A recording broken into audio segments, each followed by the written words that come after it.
Ian Lindsay of Lindsay and Associates has played an active role in the local community since 1979. He has been with RE/MAX, Vancouver Island's most advanced real estate business network, since 1996, marketing and selling residential, rural, strata, recreational investment, and project development real estate. You'll find true real estate professionals at ianlindsay.ca. You're listening to Nonpartisan Hacks, the politics and policy podcast where we talk about good government from the local level on up. I'm Joel Grenz, a City of Parksville councillor. And I'm Sean Wood, also a Parksville councillor and 2026 mayoral candidate. Before we get going, the usual disclaimer that the views we express here are our own and don't represent the City of Parksville or any other governing body. Genuinely one of the more boring things we say each week, but here we are. And that's why people tune in, is to listen to our disclaimer. Today's guest runs two governments at once, which already puts him ahead of most of us. John Jack is Chief Councillor of the Huu-ay-aht First Nation, a modern treaty nation on the west coast of Vancouver Island, and he's also the elected chair of the Alberni-Clayoquot Regional District. John, thank you so much for making some time for us today, and welcome to Nonpartisan Hacks. Oh, thank you for having me. So I didn't say your traditional name, but maybe you can... Yeah, no, so in my language, it's, I'll say it how I'm supposed to. So Uklama, which means my name is Sayaač. So Sayaač means a man from the high place, which isn't really supposed to be abstract. It's supposed to be someone who lives on a cliffside. So just like literally. Yeah, literally from a high place. Yeah. So my family, we lived on cliffsides that were facing the Pacific Ocean and facing south. And part of our duties, other than being seal hunters and fishermen, was to watch the approach to see if anybody was coming. Okay. So I think that's how it was explained to me, at least. Okay. So we'll see. So kind of lookout. Yeah. Well, you are also figuratively in a high place now, being chief and chair. Yes. So what, maybe get us a little bit of an explanation of your roles there. Well, I am the elected chief councillor of the Huu-ay-aht First Nations. So this is my first term as chief councillor. And we're in a treaty government since 2011. But I've been a member of council for Huu-ay-aht since 2009. So since before the treaty became effective. So around the time negotiations on the treaty itself ended. Part of the reason why I'm a member of the regional district is because our treaty grants us access and membership to the regional district itself. So Huu-ay-aht First Nations, alongside 3 other First Nations, have a single voting seat based on population at the regional district. So I'm not just the chair of the regional district, I'm Huu-ay-aht's director. And so I've been sitting there since 2012. And I've been the chair of the regional district since late 2016, but it was like December back then when we were still on 3-year terms. Mm-hmm. But I just counted from early 2017 because it's easier to count. Sure. Yeah. I go for easy counting. That's great. Yep. 9 or 10 years you've been the chair of the regional district. Yeah. Okay. Yeah. So, working on 10. So it doesn't line up exactly because I was appointed. No, well, kind of does. Yeah, it works out. Sure. So a lot of people understand what kind of local government configuration is. There's a mayor and their councillors, and they kind of meet at these meetings, and the mayor says a bunch of stuff. But how does it? You taking notes on my for if you become mayor? Detailed notes. Instructions like, here's how you do it, Sean. How does it? Can you help people understand how it works in First Nations government? Understanding there are obviously a range of different styles and approaches and all that, but maybe from your perspective. Yeah, absolutely. I'll start with where we came from historically. So First Nations started with traditional forms of government, which were usually hereditary systems, either based on patriarchal families, like they are on the west coast of Vancouver Island, or matriarchal houses, which exist in other places on Vancouver Island as well. Clan systems exist as well, but not on Nushanos. It's just I didn't realize. Sorry, there's patriarchal and matriarchal within Vancouver Island itself. It seems to me, and I'm no expert, but the Northern Island seems to have a lot of women traditionally in charge of most things, which leads me to believe that might have been the natural state of things. But I do believe that their system isn't just matrilineal, but also matriarchal. That is a speculation on my part, but given the number of strong female leaders in the Northern Island area, I think it tracks. Yeah, but we are very much a patriarchal system, or used to be. traditionally. Things are changing now. We see a lot more hereditary leaders on the West Coast being women now, which is definitely a generational change, something that happened, with our generation and younger. I think we're all the same generation. So that's kind of the traditional part. Most of what people really understand is what Huu-ay-aht was before the treaty became effective, which was an Indian Act band, which is all of our authority was delegated from the Indian Act. We were a child of the federal government, the same way that local governments are children of the provincial government, whether we like it or not. And a lot of our authority was based on just those rules. And so a lot of the things we needed to do needed the approval of the minister or someone delegated authority from the Minister of Indian Affairs back then. Yeah.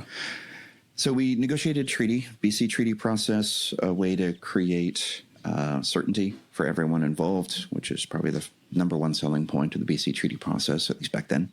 And then it was negotiated in such a way that we have an elected government now. So we have an elected chief councillor, 5 elected members of council, and 1 appointed representative of hereditary leaders. So Huu-ay-aht's government is somewhat different than every other treaty government out there because we struggled and we wrestled with the idea of how do we involve our traditional leaders, hereditary leaders in government. And we settled on having 1 representative appointed from their number or whoever they want to appoint, technically, to sit as a member of the executive and as a member of the legislature. Because we have a legislative body as well as an executive body. Really? Yeah. Yeah. So we have a full on, these are the 3 branches of government. Wow. Plus the hereditary, plus a People's Assembly. And so we went pretty hardcore on that. And the reason why is because we developed our own community constitution. And that was part of the reason why we went with the system that we did. It's because at the time, this survey was sent out to as many of our citizens as possible, or future citizens. They were called members back then. And the feedback was, we want our hereditary leaders to be involved. We are not certain that they are ready yet to take on any authority over time. Okay. But we do see that happening eventually as our capacity grows, as our reach and our grasp start to become the same thing. And so 1 person would be appointed to be a member of council, essentially. But they would have other duties because they were also the representative of hereditary leaders, known as the Hotwit, singularly, and the Hopya, in plural. And so that's kind of one of the interesting things about a government structure. Pause on that one. Is the hereditary group, do they kind of meet? Do they have their own kind of governance within that group? They do. So one thing that our hereditary leaders are set to do is that they're mentioned directly in our Constitution, which basically identifies and affirms the fact that they did exist, they do exist, and they will exist, and that they have their own ways and means. And those ways and means are kind of regarded as, in the way that we talked about it at the the Constitution Committee, because I was a part of it, was that it was a bit of a black box, that we would treat them as existing and they could figure out what their own systems were. But law right now would not constrain how those decisions get made, and would not enumerate how they had to do things quite yet. Interesting. And so we would ask them, mostly they have consultation rights. You said yet, though. Yet, Okay. And I'll get there for sure. Mostly they, that. mostly they have consultation rights. Like, we have to talk to them about everything we do, especially when it comes to our legislation, including our budget, any amendments we might do, any new acts we might create. As well, there are certain things, certain decisions that have to do with our lands and resources that we have to inform them of what it is we're doing, and give them a fair opportunity for comment. So they're somewhere between the Canadian Senate and the House of Lords, if I were to make a comparison. Yeah, okay. That makes sense.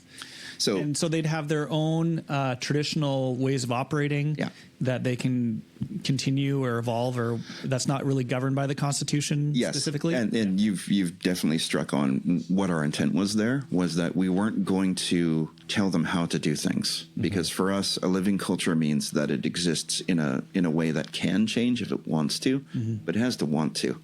And so what we do is we try to resource them appropriately. And as their capacities rise over time, we would resource them even more. So recently, in this term of office, we've added a budget for the Huu-ay-aht to act more independently. So that means that they have their own administrative assistant, and they have their own budget for legal counsel. And we're looking at increasing that over time so that they can become eventually more active members in the creation of policy and good governance. But we're not quite there yet. So having that representative of their number to the Executive Council helps us bridge that gap. Okay, so that's kind of the Senate. This is helping me think about it. Yeah, so you've got the Senate, which is long tenure, traditional approaches, more like lower C conservative in theory. Yeah, that is exactly the intention. So you're getting on it right away. Like we did quote, like not in the Constitution, but in our development of these systems, the sober second thought kind of idea, the long-term thinking. We think in terms of maybe 1 or 2 or 3 terms of office. They think in terms of 1 or 2 or 3 generations. And that's something that's really, because they're not elected. They're not elected. And they're recognized as seats, and people who sit in those seats are installed however traditionally. But they occupy a responsibility for a set of time, and then they pass it on to whoever the next person is. And so that recently happened in our community a couple of times for the different seats. So we do have a lot of generational change. It's not just electoral, but within our hereditary leader system as well. And that's something that is exciting and intimidating, because it's everyone's coming together now, and we haven't formed the norms that will inform how our government relates to our hereditary leaders quite yet. And so figuring that out is exciting, but it is also something that needs to be navigated, if you know what I mean. Yeah. Early stages. Yeah. And so, that's the kind of Senate. Again, I'm thinking. So we have most like crown governments, they have an executive government, which is like the cabinet and premier or prime minister. And then they have the legislative assembly, which is for federal government, the parliament, and the legislature for the British Columbia government as well. It's all government, but the government in that case is the party that leads and can, has the power of executive. So ministers, cabinet, that sort of thing. In our system, the 7-member Huu-ay-aht Council is both the legislative branch and the executive branch. Okay. And the reason why we set it up that way is that eventually we could expand those 2 numbers separately. Eventually we could have a different number of legislative members than we do executive members. And so that would create a bit of a legislative authority within it. Some of the natural ideas is that we would grow the legislature according to our population, but keep the executive the same number, because the old formula under the Indian Act was you'd have 1 member of council for every 100 members. We're upwards of 900 members, or citizens in our case, but that is strange for us because a lot of our citizens live away from home. And so we don't want to have 9 or 10 members of council when that's a significant percentage of our community. And so what I'm in the community that is living on our territory, but also people who live just on the island and that sort of thing. So there's relationships there. There's kind of an urban-rural divide. Yeah, right. Yeah. And so we manage that in such a way where we're going to keep the executive the same number of people, because if it gets too unwieldy, then you suddenly have 20-something ministers, and it's not useful. No. We're all ministers. Everyone's a minister. Yeah, exactly. But the other thing we could do as well is make our hereditary leaders legislators as well. And that could involve them in government in a meaningful way, not just through consultation. But that's something that can be for the future. We have an amending process within our Constitution, which is a fairly high bar, but is still something that we view can be achieved over time.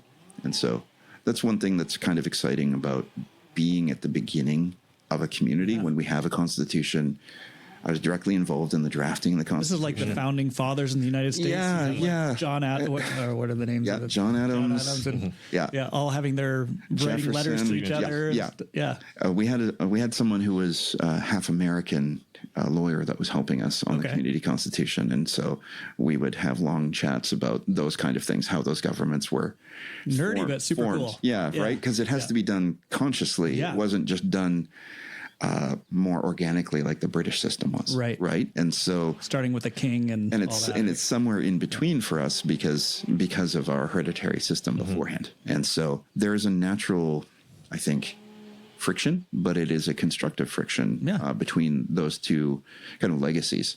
And so we're trying to form those two things. So Huu-ay-aht has a motto, and it is ancient spirit and modern mind. And so the idea is that it's not either, it's both at the same time. And then that juggling is what's the challenge of modern governance, and doing it in a way that allows us to be compatible with the modern world, but not really lose sight of who we were. Yeah. And the friction comes in because it's determining who we were and where we're going.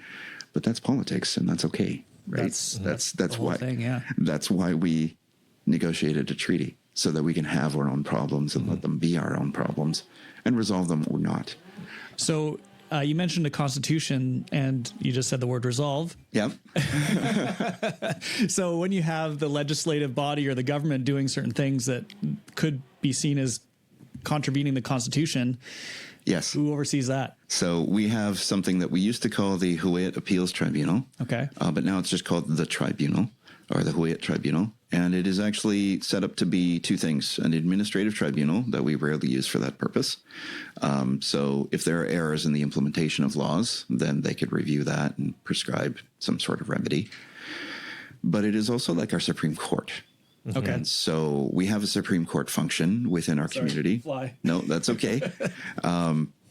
And that Supreme Court function has been used over time. Okay. And so it's not just a place where we determine whether or not the laws we create or the actions we undertake are compatible with the Constitution. I mean, that's one of their primary functions. It also holds elected members of our government accountable for when they contravene the code of conduct or other things. And that's happened a couple times now. So our people do see our institutions working. They're still very young, and therefore there's a lot of consideration about how those institutions should work. Yeah. Because there's fears about it being colonial in nature because we're fusing the modern with the traditional. Yeah. And so there's a balancing act that we need to take. And a huge responsibility for you as a member of this body, because you're setting precedents now. Yeah. So you're creating the norms. You're creating the precedents. People are going to look back at what decisions and approaches you take and be like, well, that's how we do it. That is exactly what is happening, and it is happening in slow motion in some cases, or it's going way too fast. It's rarely in between. But the idea of what we're trying to do is exactly that. We are looking to create those institutions that our citizens can rely upon, that are replacing the old institutions of the Indian Act and becoming something different. So we are not going back to pre-contact. We can't, not yet. And I'll put those in air quotes. But we are becoming who I think we should have been if things were different. And that's kind of how I frame what it is we do as a government, what it is we do as a people, because we're trying to become the institutions that will take us into the future, not just now, not just for the next 20 years, but like forever. And so if we're doing that, then we have to look at those institutions with that long view as well. And so the core of our identity is our connection to the land and our common origin and our history, our culture, our language, our stories, our core values and beliefs. And so our hereditary leaders are at the center of that, and therefore they should be involved. And so that's balanced with the understanding of needing to be flexible, needing to respond to the challenges of the modern economy, of changing technology, and so on and so forth. And so it's very messy, but it is exactly what it is we need to do. You can't get through this without doing work. And what we argued for in the pursuit of treaty was the right to do the work, even when it sucks. And that is why what we do is so important, at least for our community, and why everyone who's been on government has taken it quite seriously, because there are consequences for all of our decisions. It is absolutely tedious, but consequential, everything we do. And so that is by design, because, as has been stated, government should be boring. Yep. But it is rarely, especially in the first generation. The goal is boring. The goal is boring, and then we'll get there. And so that's what's exciting about treaty government, is that we are at the founding of a new government that has powers and abilities and possessions over and above that of a local government, and probably approaching something like a province. Yeah. But it aspires to be a nation in that kind of Benedict Anderson kind of academic way of, it is an imagined community that comes together that is, self-identifying, but also externally recognized.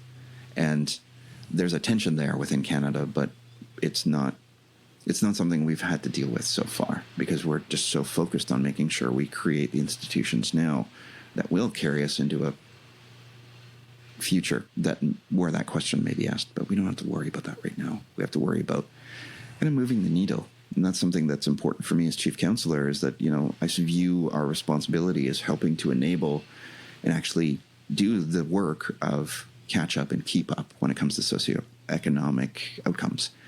And that's a tall order, because, we have to grow faster than our neighbors in order to even catch up to them when it comes to kind of end opportunity and maybe even end outcomes, depending on how you measure it. And that's been a tall order. It's something that we're kind of turning over every stone and doing everything we can, understanding that we're limited by kind of our labor and our access to capital and all of the things that we're all already constrained by. And so that's what makes treaty government exciting. And so that's why we're kind of involved that way, because it's kind of a natural progression from the Indian Act and from our hereditary leadership before contact. And so what we become now is kind of us choosing our place within British Columbia, us choosing our place within Canada and Confederation, however that may look. And that's what makes it meaningful, I think. Yeah, it's really interesting because we have obviously the different systems within Canada. So we have municipalities, regional districts in BC, counties, other places, other provinces, and provinces and the Canadian government and how all that works. Interesting to add this other piece now, which would have been previously part of the federal government, and you're talking about sort of being children, and it's all part of the Indian Act. Yeah. But I can see an interesting future here where if this model takes hold, that there's a whole new relationship within Canada that could form. Yes.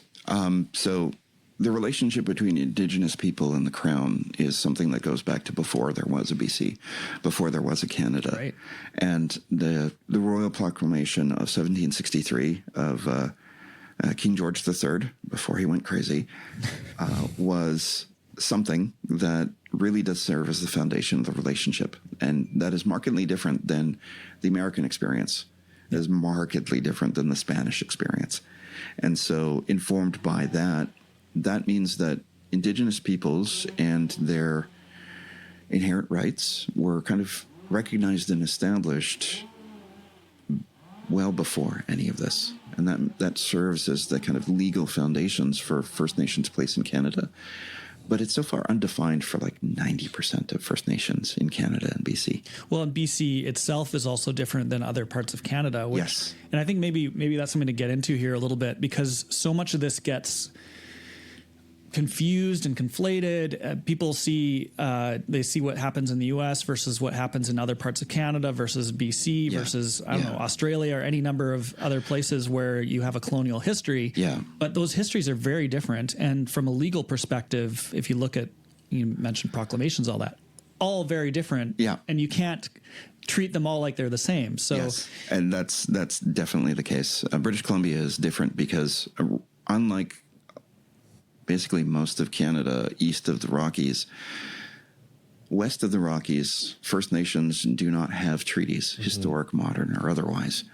And so that means that the land question is often left undefined, which is something that we're seeing as being very consequential for today's day and age. There are historic treaties in British Columbia. A lot of them are like Treaty 8, Treaty 7, I think, in northeastern BC, but that's because they're east of the Rockies. And then we have some... so more like Alberta has... Yeah. When they were doing the numbered treaties back then, which weren't good deals, honestly. But if you look at treaties here on Vancouver Island, you had the Douglas treaties. In Sayaač, you had the Cole treaties, and you had similar treaties in southern Vancouver Island as well. There may be other historic treaties, but really the modern treaty era kind of kicked off in 1999-2000 with the advent of the Nisga'a Treaty, before there was a modern or BC treaty process. Yeah. And so that was something that is really interesting to watch the history develop over time. And it all kind of sits on the Royal Proclamation and the court cases that acknowledge and affirm and further detail out how Indigenous rights work in BC and Canada. And the Canadian Constitution as well. Section 35. Yeah. And so Section 35 matters. And then all of these cases, Sparrow, Calder, Delgamuukw, Haida, Chilcotin decision, all these decisions, they create these tests for how Indigenous rights work within Canada. And that forms the legal basis of why Indigenous communities, Indigenous governments have rights in a way that is seen as inconvenient by some and a natural progression of how we should understand rights by others. And there's a conflict there, but we'll navigate it, I think. But that's why it matters, because the Canadian Constitution identifies the existence of collective rights rather than just individual rights. And that's messy, but was necessary because Francophones exist. And so... Another difference between the United States and Canada, which, again, people conflate. And because of that friction, that created a different kind of country, because English Canada needed to reconcile with French Canada. And that's an ongoing process.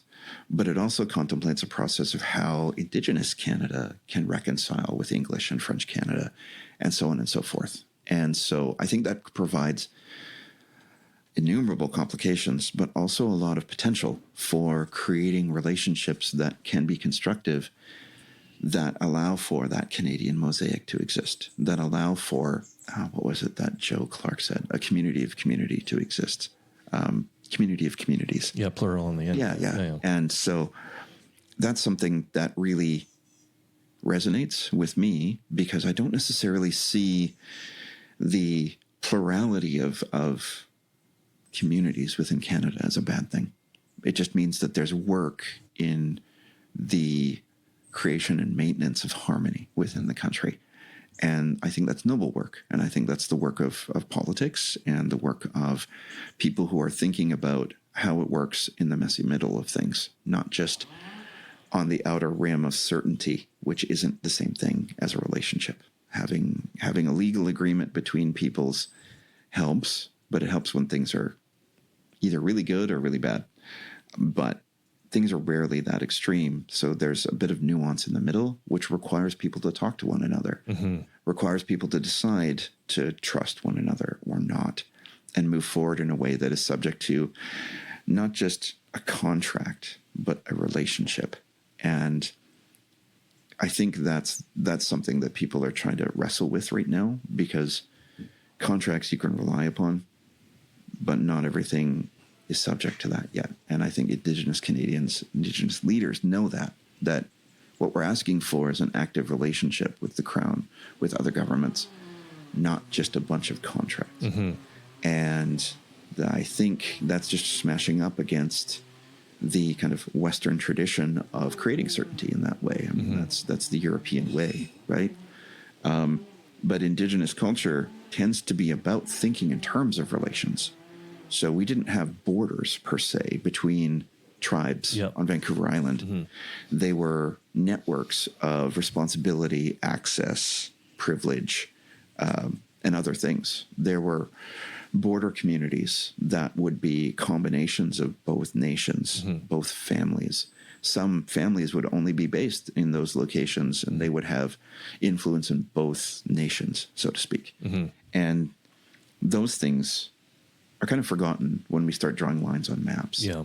And so it's a worldview conversation where not everything is so easily defined in black and white on paper. And by boundaries. Yeah. Yeah. And so everything is interconnected, interdependent, and they have reciprocal relationships forever. Yeah. And so there is a need for ongoing maintenance of those things in order for us to, move forward into the future. And I think there's an inherent resilience in that because things can change over time. Whereas you can get skewed and get stuck into a system that exists for centuries when the climate is changing or when the economy is fundamentally different than what it was 70, 80 years ago. And so I think that's something that we need to contemplate as a country and as a province, is that there's an inherent lack of flexibility and certainty that we need to understand that if things are going to change a lot, we have to create institutions within BC and Canada that allow for flexibility to exist so that our politics and our culture, or culture of cultures, can keep up with all of this change in the economy and all of this change in the environment. And I think that's the challenge of this generation, which is tedious but consequential. Well, we expect things in our system to stay static. Yeah. That the environment, you mentioned economy, or all the things that we're living in are going to stay the same. But that's not the case. And the institutions end up being built for a certain era. Yeah. And then they don't work in future eras. Yeah. And so how do we build kind of this resiliency, this flexibility, this ability to bend a little bit as the world around us changes while still maintaining, still being moored to something? Yes. So how do you, so that's what you're wrestling with here. It's like, so what we do in Huu-ay-aht is kind of what I see should and is happening in BC and Canada, just in a different way, maybe not so obviously. But what I would point out is what I see happening in the economy is that we have institutions, politics that kind of expect things not to change too much. And therefore, the rules and regulations of how the economy interacts with the environment, interacts with society, they kind of expect the same thing moving through. But the key to creating wealth in the modern economy is having that inherent flexibility and ability to capitalize on opportunities as they arise. Adapt automatically, adapt in ways that are not contemplated by solid law. And so when you have laws that don't contemplate that change over time, if you don't build in that discretion, then what you find is that the economy gets skewed because the rules of the game are not keeping up with the techniques used within the game. Too rigid. Yeah. And so I think that's why you see so much, monopoly-based kind of, and I don't mean the game, I mean economics. Kind of things are becoming monopolistic. Game of life. You see concentration in a bunch of our economy. You see telecoms in Canada. There's only 3, really. You see natural resource companies concentrating everything. It happens in fishing as well. It used to be that you'd have a mosquito fleet of a bunch of, 30-foot boats going out there, getting what they can, feeding a family. Now they're corporate. Now the boats are 100 feet long and they process the fish on the boat. And you see this everywhere. And so shout out to Jamie Pattison. Yeah, exactly. But for me, that is because our politics, our regulations do not keep up with the innovations of the economy. I think sometimes that's on purpose because people want to advance their own lives as opposed to as also advancing society. And I think that's the challenge of our society, is trying to advance both, making decisions that aren't just optimal for the person, but also optimal for the system. I think the problem is we don't always feel like we're all together within the system. And that's the difficulty I see the rest of Canada and the rest of British Columbia struggling with Indigenous rights and title, is because they see Indigenous communities and leaders and governments as not existing within Canada in the same way that everyone else is. I'd be interested to have conversations with people like that about French Canada and where they see that. Sure, of course. But that's something that needs to be tackled because it is undefined in BC. And therefore, it kind of makes sense for everyone to make decisions that are optimal for themselves, but sometimes result in misunderstandings or skewing how our politics works, skewing how our economy works. And so we need to think on that. We need to think on where can we actually talk about the relationship building, not just the things we want to do and must do and so on and so forth, but how are we going to get there without necessarily upending everything else? And that's a tough conversation because it goes both ways. And sometimes I think that's what we're not doing, is identifying the issues that Canada or BC has with the decisions that First Nations leaders make and why. And on the other side, understanding that there are decisions that First Nations leaders need to explain further because intent matters. If someone within your community thinks you're going to do something that'll hurt them, they will do something to defend themselves. Sure. So maintenance of the relationship goes both ways. And so stating intent matters a lot, which is why I love the treaty process, because it allows for everyone to really see it coming. It's not something that happens as a result of a trial. A court case, yeah. Yeah, that Judgment. just comes down and changes everything in one go.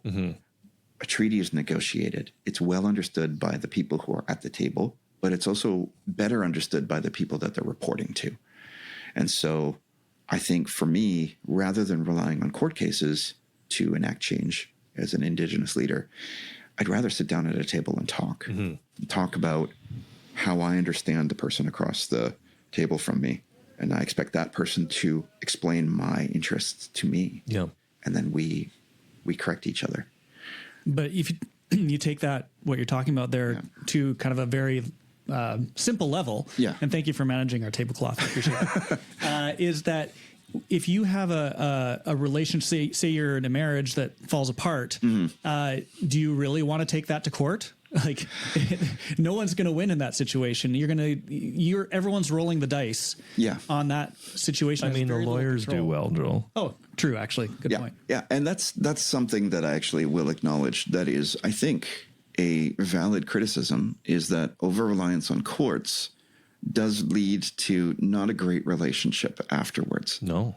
What I would say, though, is that my target, and I think the target of anyone who's thinking about this in an honest way, is that the goal should be to never get to a point where you're contemplating divorce, right? You let it go too long. Yeah, you can't let it go too long. We have to do things to actually address the concerns that are raised, but it needs to be reciprocal. It needs to be reciprocal. It needs to go both ways, right? And so I'm very much in agreement with that. That's why I support treaty. That's why I support the kind of relationship building that we must create, because the alternative is awful. The alternative is adversarial, and the alternative doesn't end up well for anybody. It's wasted energy, wasted resources, wasted potential. And we can't afford any of that, especially in a changing global political, economic situation like we're in.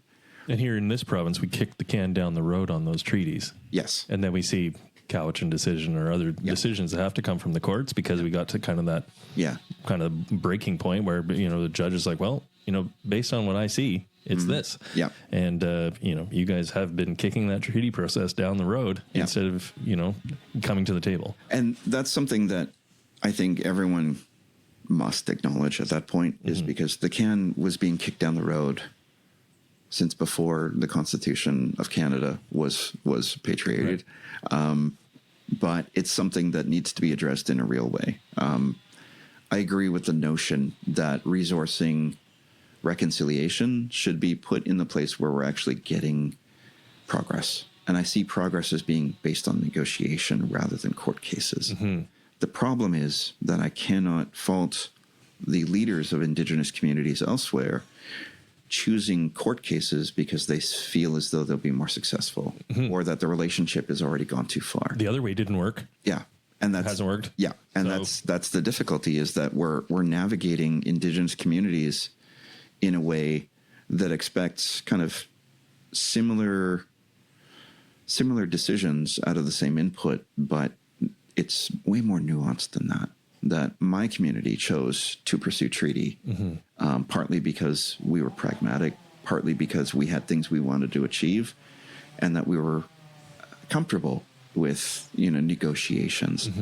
Other First Nations have had different experiences, different leaders who take them in a more adversarial way, that they're not willing to negotiate, but rather they want to create leverage through the court cases. And we have to navigate that as being different than how we're portraying First Nations in BC and Canada today. We kind of paint them with all the same brush, but the difference between my First Nation, which is heavily invested in forestry,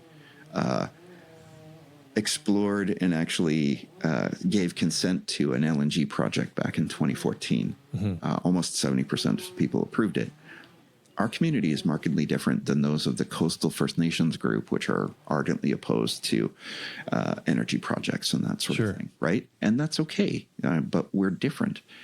And I think sometimes that nuance, that basic nuance, is lost, that First Nations communities do not see themselves as not a monolith.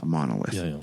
And so the difference between New Channel's culture on the West Coast, Coast Salish culture on the East Coast, and Kwakwaka'wakw culture in the north of Vancouver Island, those are all different. And there's differences within each of the communities within those culture groups. And that's just Vancouver Island. I haven't even talked about anything south of Duncan, which is different in and of itself. And so I think what we need to do as a province and as a country at the government level is recognize that this is not a relationship with, three organizations. This is not a relationship with AFN or the UBCIC, the Union of BC Indian Chiefs, or the First Nations Summit, which represents treaty interests. It's not that tidy. It's not that tidy. There, we don't have one window conversations, even though it's convenient. You have to think of having bilateral relationships with each of the First Nations because they are the rights holders, not those groups. And so those should be ongoing, but it's not resourced like that, right? What the Ministry of Indigenous Rights and Reconciliation should be, Relations and Reconciliation should be, is almost have a core of diplomats that go out and have relationships with each of these communities. Same thing holds true for the 600 First Nations in Canada, as well as Inuit and Métis communities. And you don't see that because it's not seen as efficient.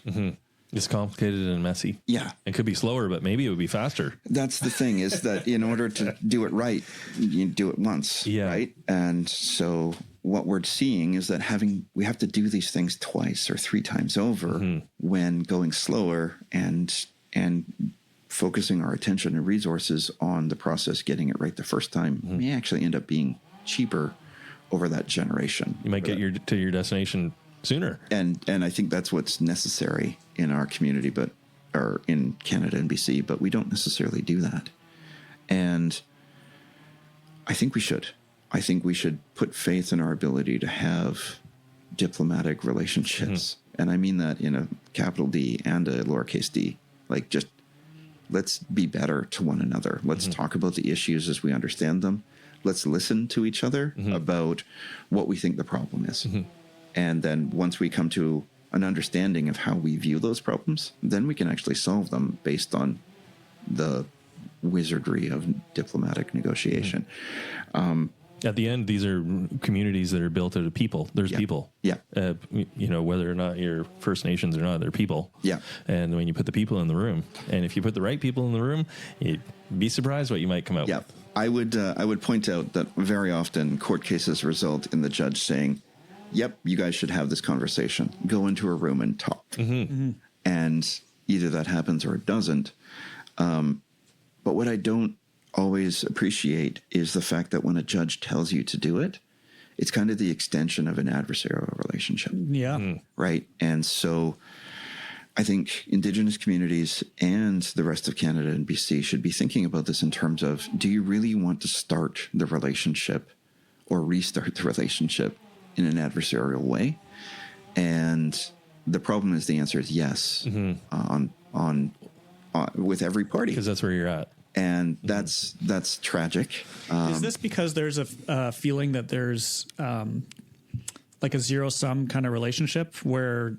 I think so. Yeah, both sides feel like they have to fight for the pie? Yes, that is a huge concern. I think people, especially when things get tough, like the the era we're in now, starting with 2008 and then going into the pandemic, and now with these geopolitical changes, the inflation that happened everywhere, people are scared. And when people get scared, they get zero sum, like you say. Yeah. And so that means that in order for one group to feel safe, they might have to take from another. And the problem is both sides, in this case, are thinking the same thing about each other. And that's not a great outcome. That's how tragic things happen. In Canada, it's going to be slow motion and mostly in court. But it is something that I want to avoid at all costs because it's so inefficient. It is so ineffective at actually helping us navigate the problems we have that are going to be more important. And so we need to get into a room and chat. We need to get into a room and learn to at least not distrust one another. But getting people to do that is an uphill battle because it's very easy to take advantage of those concerns. It's very easy to be the opportunist who stokes those fears because our systems are set up to resolve those problems in ways that are sometimes skewed. And so I think that's the job of our leadership and our media. And we don't talk about the failures of the media nearly enough. So thank you for doing what you're doing. Media here. Yeah, new media. But we don't talk about the fact that we need to assuage fear by opening dialogue and having people understand what are the intents of the people involved, and how do we get there together? Do we agree on what the problem is? And how do we move forward in the future in a way that is acceptable to most everyone? Yeah. And that is combated, that is negated in many instances by people who say, no, we should just do this. Yeah. And there will be certainty for the people who matter. And that really creates rifts in the community. And the problem I have a is, very simple answer. Yeah. Silver bullet. Yeah. Forget about this conversation stuff. You're excited for a second there. Thought that I had It's like, no. They're only fake ones. There aren't real ones. The real ones are what you're talking about. And that's the thing, is that it's what I'm proposing is annoying, tedious, rife with problems, rife with people sitting in the gallery saying you're not doing it right. But it is really the only way. The only way out of any of this is to go through it, not to go around it, not to go undermine it, not to blow it up, but rather to go through it. And that's something that we're just going to need to do, because I don't necessarily see things changing on either side. No one's going anywhere. And a lot of the problems that we have, once we get into a point where we have more certainty, as you can see with my community, is that we address those problems in many of the same ways. My problems as Chief Councillor of Huu-ay-aht are extremely similar to the problems of both the Premier of the province and the Regional District and our neighboring community and Port Alberni and all of these things. Budgets, things are broken. How do we fix this? Yeah. Where do we want to go? And so, I have a lot of common interests with people who would not regard me as their ally. For instance, I think we should do much more in helping the forestry industry. And so that means that I have a lot more in common with the North Island than I do necessarily with the South Island. Sure. But it's one of those things where we just want to be a voice in that chorus to find solutions. We have more tools available to us than a local government because we're a treaty nation. We can draw down powers that are more like a provincial government, but only within our treaty lands, not necessarily our whole territory. And so we need to work together with other interests in order to move forward in a way that makes sense for us. So we have relationships with local government. We have relationships with local business. We have relationships with other First Nations.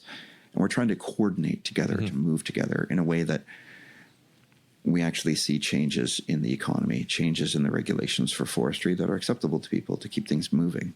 Find some common ground, people in a room. Yes. And so, I take signals not just from what is important for my community first and foremost, but also the look, especially when we're talking about forestry, if the people who run the paper mill are going, we're pretty close to shutting down if things don't change. Yeah. That paper mill is in my interest because it employs Huu-ay-aht. Yeah. Or provides opportunities for Huu-ay-aht businesses. We need fiber. We need fiber. We need value-added operations. And if those things don't happen, then the economic opportunities and economic potential that's available to my community and others diminishes. And so we need to act in concert with a bunch of people, with a bunch of interests, with a bunch of businesses. And we try to do that because we want to signal to others that First Nations aren't a monolith, and we're not opposed to things. We shouldn't be defined by what we're opposed to. We should also be defined by our relationships first and foremost and how they exist, but also what it is we're trying to do. And what I'm trying to do is create institutions that our people can rely upon for good governance and demonstrate that we're a part of the greater community of communities, that our interests are very similar to that of other communities, and that we're working on solving the same problems. So let's join our efforts and do things in a way that makes British Columbia more competitive in global forestry, and so on and so forth. Let's explore alternatives to resource extraction for our economies as well, because I don't want to go through another 2008. Yeah. I came into government in 2009, where our forestry company was losing between $1.5 and $2 million a year. It turned around where we were making about that every year and more here and there when things got good. We're coming back down. But it feels like the reason we're coming back down isn't economic, but political. And the political and legal problems that are arising in BC feel like own goals. They feel like things that we're doing to ourselves. And we just need to get into rooms and settle them out, at least with the people who are willing to do so. What would you gave some concrete examples of things that could be done, like the idea of having a diplomatic corps that would go out to the different First Nation communities. What else would you say to a provincial government? It's mainly provincial government that would be working on this. What else would you say to do this? I think being able to gather information from First Nations more reliably and more responsibly and in a proactive manner is the first step. I also think that First Nations rights, title, and conversations, interests, negotiations, they should be contemplated not just within the Ministry of Indigenous Relations and Reconciliation. They should be treated like boring things like HR and finance, where they're considered in every ministry in British Columbia. That the Indigenous question should be contemplated and acted upon in every ministry, from finance to transportation to forestry to walrus, else. Walrus everywhere. That those things should become. Are we listening to forestry right now? We are, Forestry happening here. And children and families and so on and so forth. And having those things matters, because if MIR isn't that, if the Ministry of Indigenous Relations and Reconciliation, MIR, if they're not so busy trying to educate their own ministries, like their own siblings, about basic things, then maybe we can make progress. And so it feels like more work, but it's work that will save work in the future.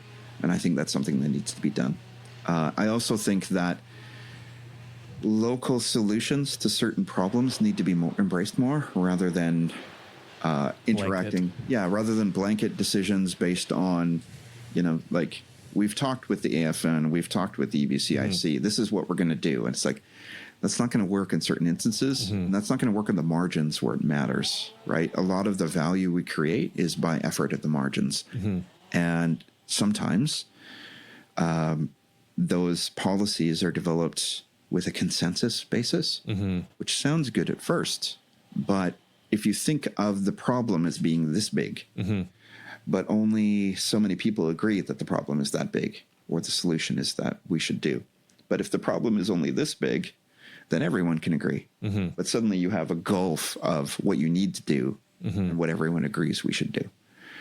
And I think there is a lot of instances where consensus-based decision-making is flawed because the nature of the problems we're tackling are not based on consensus, right? Just because we can't wish another 300,000 cubic meters per year of fiber. We actually have to do it, and we actually have to do it in a way that affects other people's potential or interests. The only way that, say, TFL 44 is going to work, which is the one that is situated in my territory and around Port Alberni, the only way things are going to stay sustainable is if TFL 44 gets from 250,000 cubic meters per year to be more like 500,000. Sure. Almost double. And we're not there. Yeah. And decisions likely need to be made to enable that, or just let forestry die. Yeah. And the problem is, if forestry dies in TFL 44, it's going to have knock-on effects on other TFLs and other communities.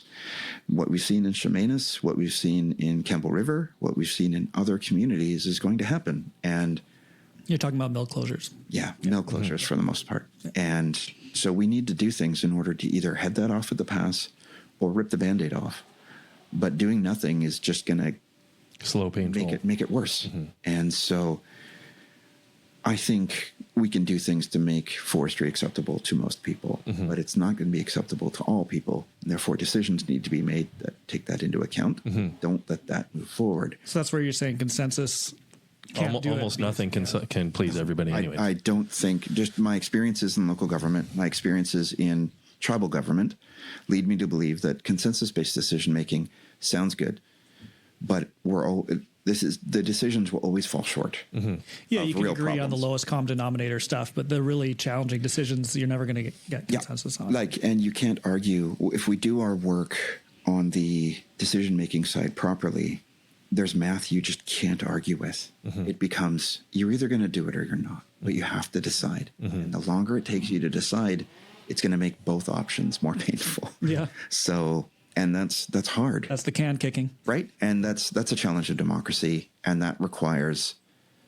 more work. That requires more conversations and making decisions, even if they don't go a certain way. The complicating factor with Indigenous communities is that Indigenous communities have rights, which need to be interpreted and implemented in a way that fits. And in many instances, that's undefined. For treaty nations, that's more defined. But for nations that don't have any rights and therefore don't have the same potential, and therefore there's some difficulty there in their politics and their economy, that can change how they make decisions, and that gives them leverage. And if you don't have the pre-existing relationship that can build trust, they're not going to assume it's there. And therefore, they're going to have to create their opportunities. And sometimes that's zero-sum in nature. This goes both ways. And so we need to create a relationship that allows for those things to be averted through discourse, through conversations, through understandings that are not based in legal certainty, because there's a cost to legal certainty.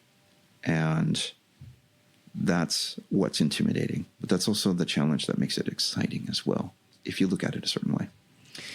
So all this does require thoughtful leadership at the end of the day, because you can create all the processes you want that are written down, and they become rigid, inflexible, and not focused on outcomes, just focused on following a process. Yeah. Almost removes people. Yeah, and then removes the people aspect. So there's coming back to that tension that you're talking about and how you structured Huu-ay-aht. And so that structure was there because it needed to kind of counterbalance the going too far in the other direction. So the laws were restrictive in such a way that they were completely circumvented in many instances in Indian Act bans. That a lot of the decision-making was created in such a way that it was based on kind of an overcorrection into those personal relationships. But the relationships weren't collective, they were personal. And so you set families up against one another because there was scarce resources. And so you had something that was more like 1920s gangsterism than you did true governance. And so it's a balancing act, right? So what I'm not saying is that I as the chief councillor, should be best friends with the premier so I can get special considerations in that kind of gangster way, right? What I'm saying is that our communities should interact with one another on a regular basis, here. Right? Like I'm not here to leverage the premier to offer him something he can't refuse. That's not what I'm going to do. That's not what I'm thinking I should do. And so we can't overcorrect in the other direction because there are legitimate concerns around accusations of corruption and conflict of interest and so on and so forth. Not that doesn't already exist in the rest of British Columbia anyway, but I think there's an acute worry because First Nations people are identifiable and First Nations communities are fairly tight, that there's an inherent disadvantage if you allow for that kind of gangsterism to continue.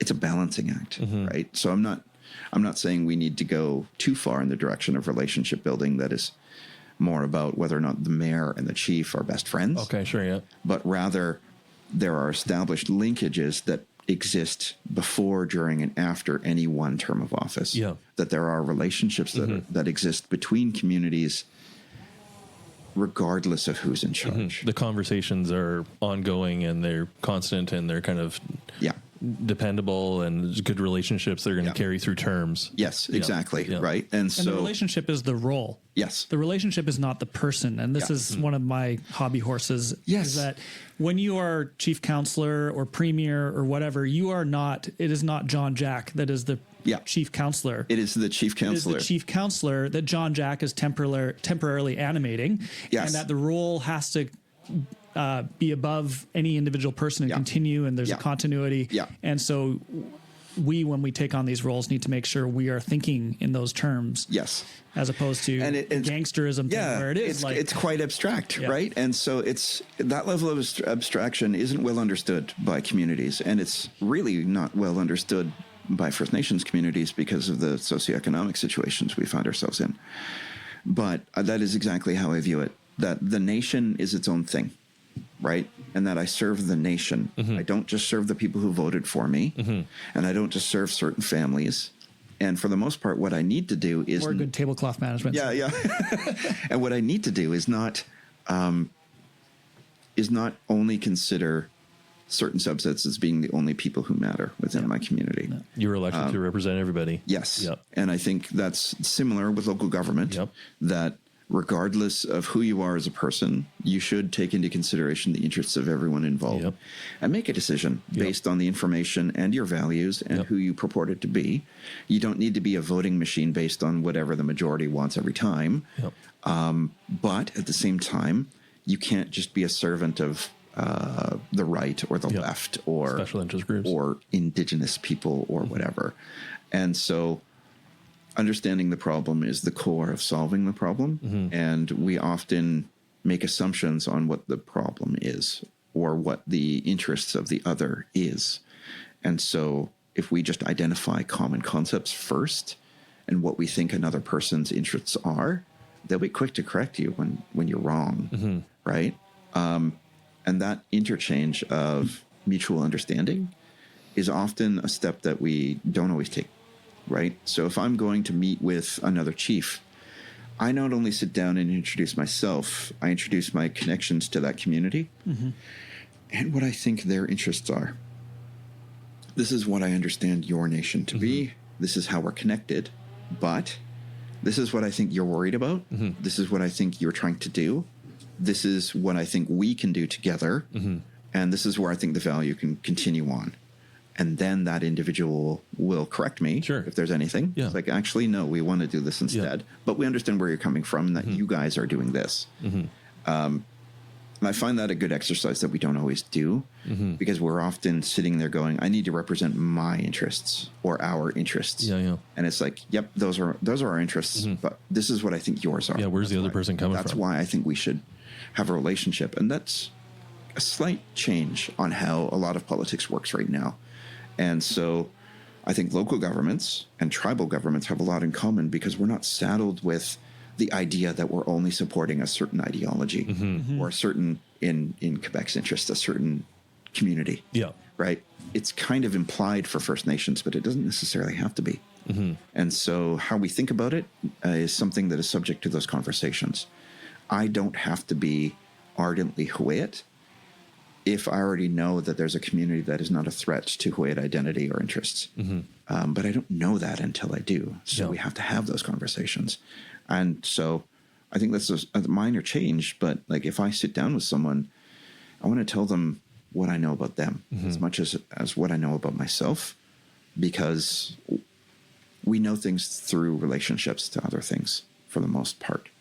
And so making sure that we're understanding the velocity or angles or vectors of different communities can matter a lot. If you know where you think you're going and you know where your prospective partner is going, or where they think they're going, you can help create something that allows you to both benefit. Yeah, walk a mile in the other person's shoes. Yeah. So. Oh. Well, I think we could go on for quite a while on all this, but this is really interesting, and I appreciate the thoughtfulness that you bring to the roles that you hold. And I think more leaders need to bring this sort of approach of empathy, walking in the other's shoes, and hopefully, as we mature as a society here in Canada, because we're pretty young, my hope is that we start to establish some protocols and traditions of the kind that you're referring to. Yeah. And we have a lot to learn, I think, from First Nations in terms of those traditions that have been on these lands before any colony ever was established. And so there's an opportunity, hopefully, to learn in that relationship. Yeah, absolutely. I think this is something that we can all work on and do well together. Like I said, no one is going anywhere, but we can mutually recognize where we're from and move into the future together. And that's going to start with talking, even if it's uncomfortable at first. For the people who are listening who have never met John Jack or listened to him, I met him maybe 3 or 4 years ago now, and we'd be at a convention, and when it's a room full of people, hundreds of people, and he'd go up to the microphone because he has an opinion on something, and the room falls silent when John Jack goes up, and that's because of the thoughtfulness and his calm demeanor, which he brings into every topic, and is just unreal. And really appreciate you making some time for us today, Chief. I appreciate being here. Thank you for the invite. And so I think we can call that a wrap on this episode of Nonpartisan Hacks, but I will give a plug. If you have a guest suggestion, a good government story, or a topic idea, drop us a line at nonpartisanhacks.com. And until next time, take care of yourself and your community. Thanks, John. Ian Lindsay of Lindsay and Associates has played an active role in the local community since 1979. He has been with RE/MAX, Vancouver Island's most advanced real estate business network, since 1996, marketing and selling residential, rural, strata, recreational, investment, and project development real estate. You'll find true real estate professionals at ianlindsay.ca,